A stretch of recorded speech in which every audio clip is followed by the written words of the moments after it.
Hey everybody, it's Jason from the Texas Gun Vault, and once again I'm coming to you with another range report and product review, and one that is dedicated to just a suppressor.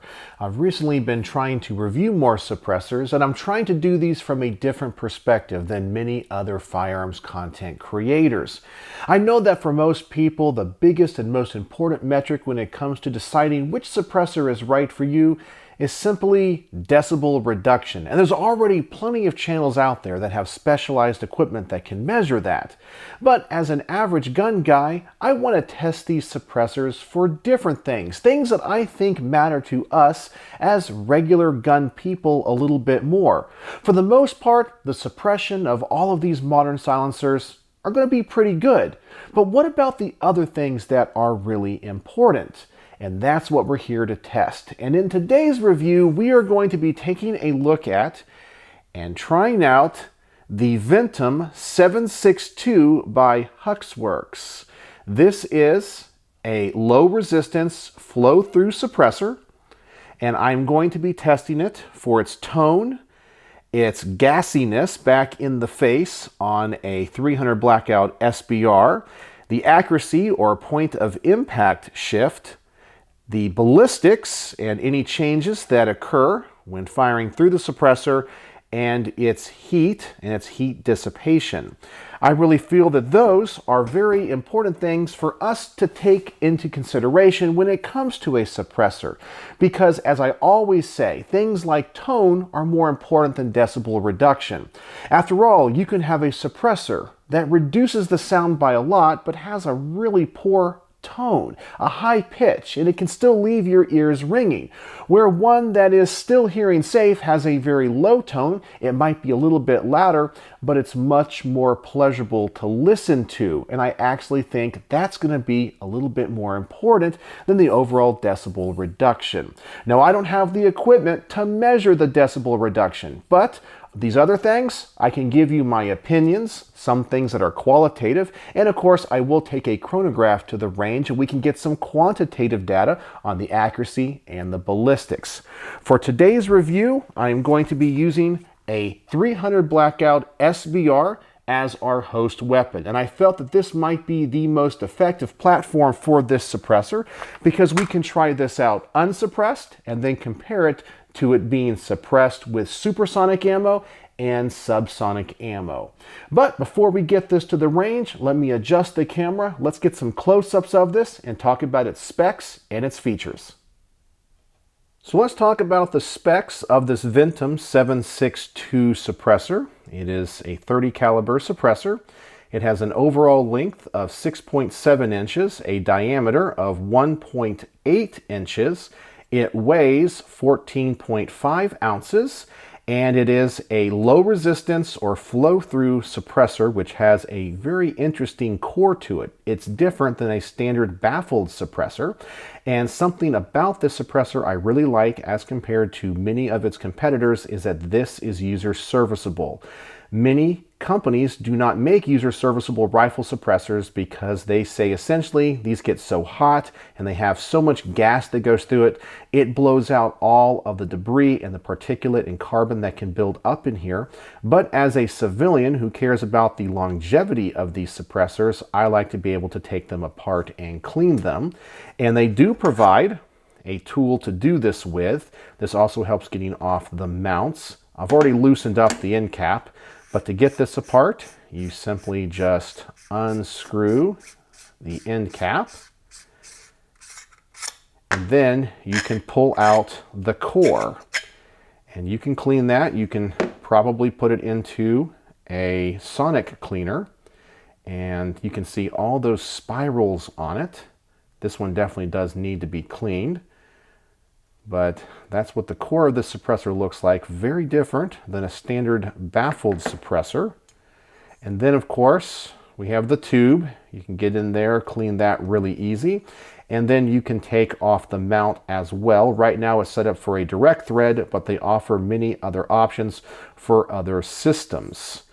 Then to put it back together, you simply install the core. It slides right in, and then you can tighten down the end cap. So this suppressor, I think, offers a lot of options for civilian shooters, especially with the low resistance and the user serviceability of it. I really like this design.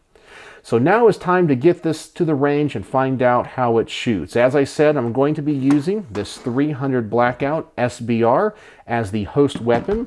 I'm going to start off shooting a few shots through it unsuppressed. Then I will fire 300 Blackout supersonic and then 300 Blackout subsonic. I want to see what the difference is. And I also want to see if this particular gun will function on subsonic 300 Blackout. Sometimes it will with a suppressor that has enough resistance. So we'll just have to find out, but I'll come back and tell you about what I discover, its tone, and generally how it performs. So let's go to the range and just put some rounds through it and see what we discover.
And before we talk about what I discovered, I do want to thank a couple of people that helped make these videos possible. First off is the owner of this suppressor, who has helped with his time and some paperwork to make sure that I can review this suppressor. He's a local fan and subscriber.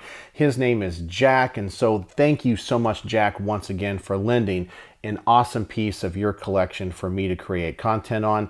And as always, I want to thank my sponsor for all of these range reports because he provides the ammunition.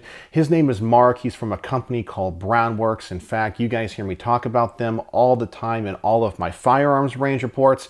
They make some of the best grips in the world. Every grip is unique, made to order. He can make grips for a wide variety of firearms. He can put on custom logos, custom engravings. He makes his own laminate woods. Anything you can imagine, he can make. And so if you're looking for a set of high quality, unique grips, please go check out Huxwrx. I'm going to put a link in the comment section below, as well as a coupon code for 10% off your first order.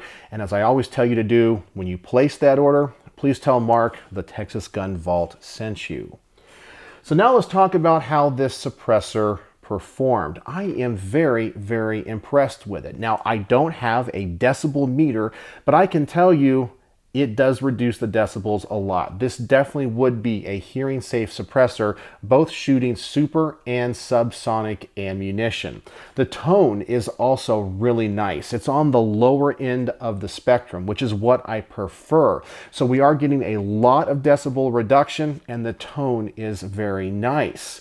But now let's talk about the subsonic ammo and the problems I had. Now, one of the things about this particular SBR build I need to let you know is I've always kind of struggled with subsonic ammunition through it. However, when I typically use a standard 30 caliber suppressor that has a traditional baffle stack in it, I am able to get enough back pressure to run this gun, but I couldn't with this suppressor.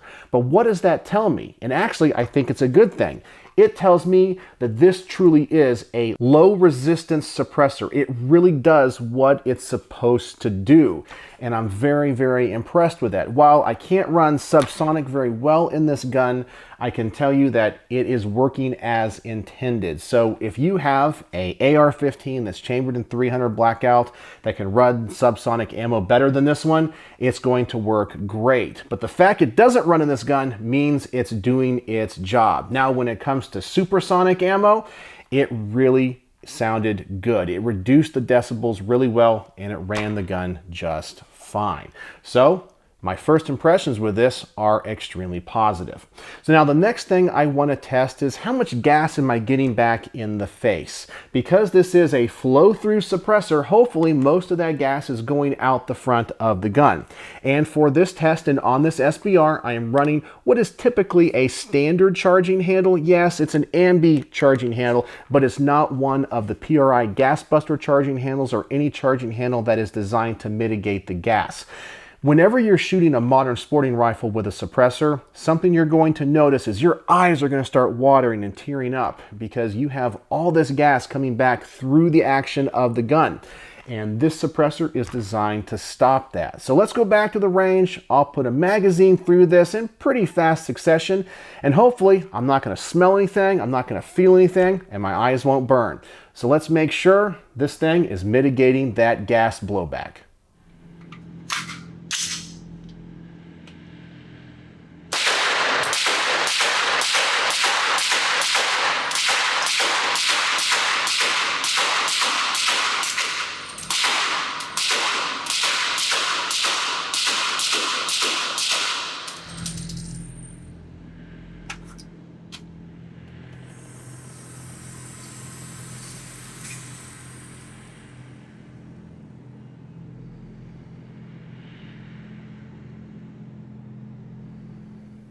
And as compared to some of the other flow-through suppressors I have reviewed, I think this one is working even better. I'm not getting any gas back in my face. My eyes aren't watering. It's making this suppressed rifle very comfortable to shoot. And that's really all you can ask for when it comes to a suppressor that is designed to do this. So it's definitely doing what it's supposed to, and it works as advertised. I'm very impressed with that.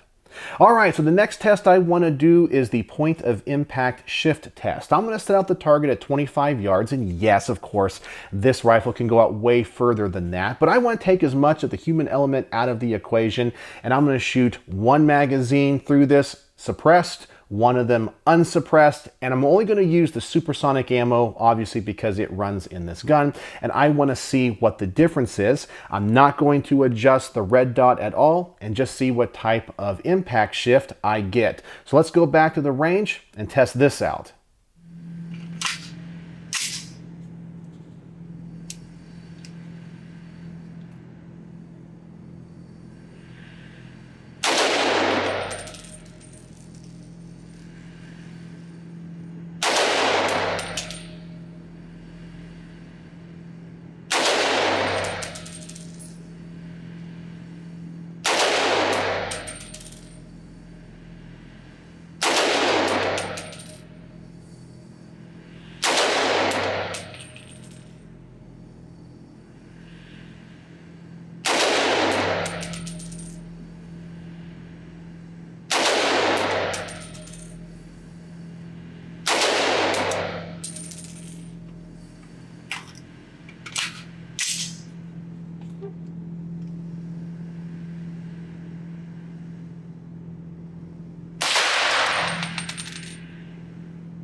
And with this rifle set up the way it is, the suppressed rounds are hitting a little bit higher than the unsuppressed rounds, but not by much. And I think if you have this suppressor on a gun like this designed more for CQB, you're not going to get a significant point of impact shift at all. Now, if you did mount this to, let's say, a 308 hunting rifle, you probably would get some deviation, especially at distances further than 100 yards.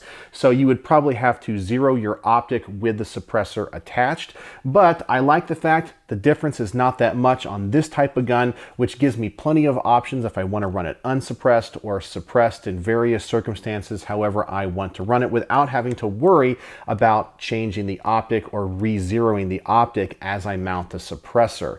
So I'm not getting much deviation at all. And sometimes when it comes to 30 caliber suppressors that are traditionally baffled, I do get a bigger point of impact shift than what I was seeing here. So speaking of shifting, I want to see if I have any shift in the velocities of the projectiles that are coming out of this firearm. So we're going to go back to the range, get out the Garmin Zero chronograph. I'm going to shoot this once again unsuppressed and then suppressed, and I want to see if attaching this suppressor changes the velocity and the ballistics of the ammunition that I'm firing through this gun at all. So let's go back to the range and do some more tests.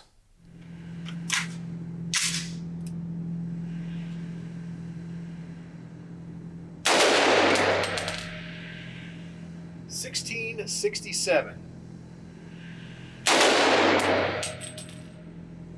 $16.95, $16.71, $16.98, $16.99, $16.79, $16.61, $16.78, $16.51, $17.16.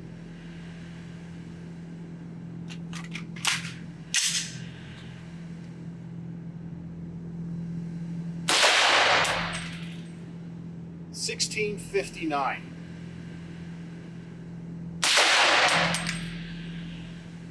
$16.73,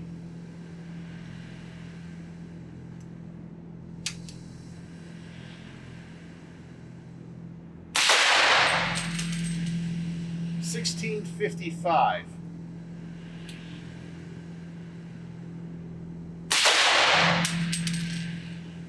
$16.51,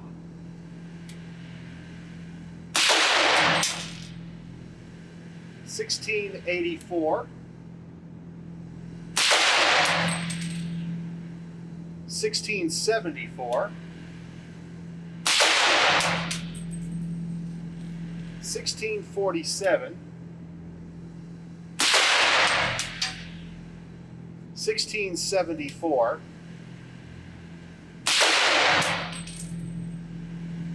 $16.86, $16.76.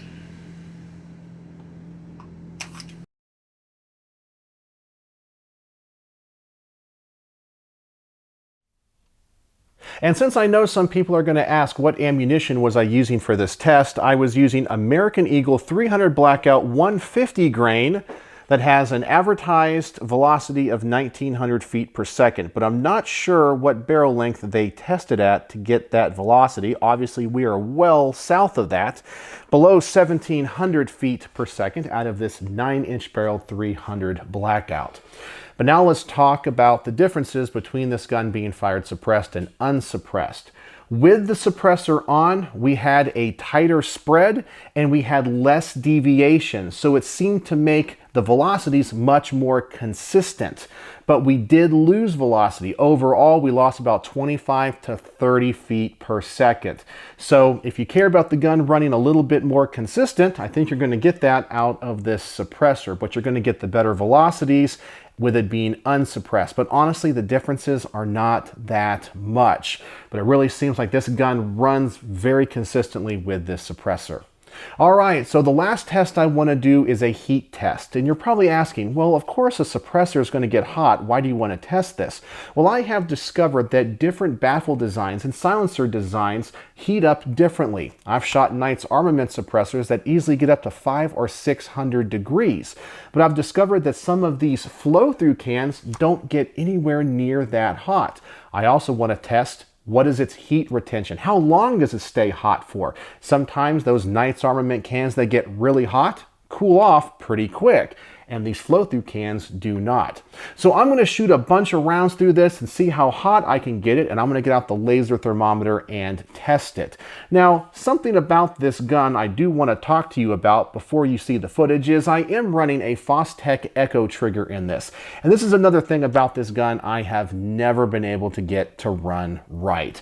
So I can probably get this to go off in short bursts. I may have to reload the magazine or take the magazine out, but I just want to shoot it as fast as I possibly can. The suppressor is not causing these issues. That is just with the gun, and I just wanted to see how fast I could run it because I wanted to get this suppressor hot. So you have to ignore the troubles I'm having with this binary trigger, but we can still see how hot this suppressor is getting. So let's go back to the range, let's see how hot it gets, and measure it.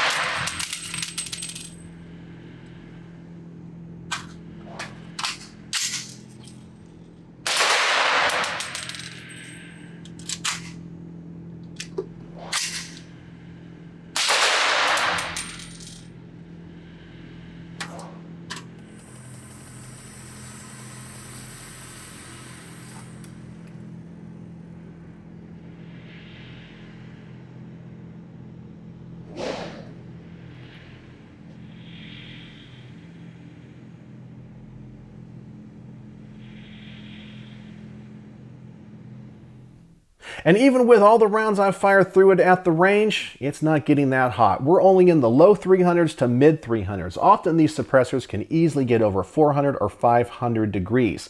And that's just been my experience with these flow-through cans. They just don't get as hot, but they do retain the heat. After getting home, about 45 minutes later, the can was still hot to touch. It wasn't enough to burn me, but you definitely felt the warmth. There's something about that core design that just retains that heat as well. That might be an important metric for you to consider when it comes to choosing the best suppressor for you, so I wanted to bring you that information.